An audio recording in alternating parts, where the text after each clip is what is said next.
This is Jeff and VP with our final video, thinking about a leg pull series.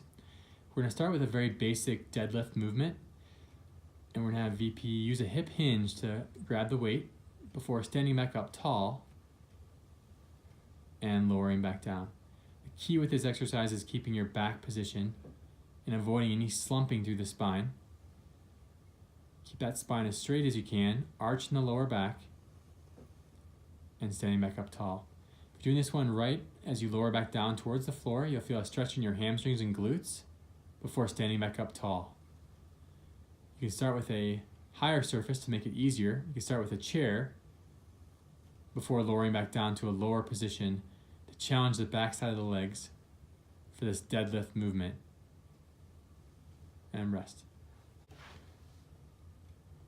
For a more advanced movement, we're going to transition onto a single leg. And we're going to do a single leg deadlift and lowering down towards the surface to target the surface before standing back up tall. You could use a chair or your stairs, but really trying to optimize the hip hinge again to target the glute and hamstring as you lower towards the table and standing back up tall.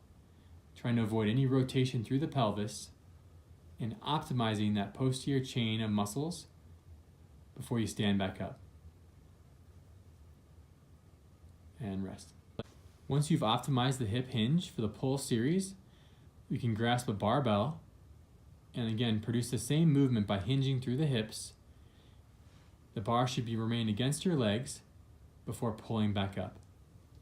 Again, spine position is key on these exercises. You have to keep your spine straight, optimize the hip hinge, keeping the bar close to your body at all times before pulling back up.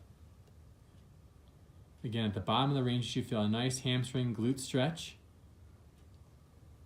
But again, optimize hip movement and try to minimize that spinal movement. Rest. For our final advanced exercise, we're going to transition into a single leg deadlift with keeping the weight in the opposite hand. The movement pattern is similar with trying to optimize hip hinging as you lower through the glute and hamstring before standing back up tall. So optimize the hip hinge, drive from the heel as you stand up tall, engaging that left glute while holding the weight in the right hand. Try to minimize rotation through the pelvis.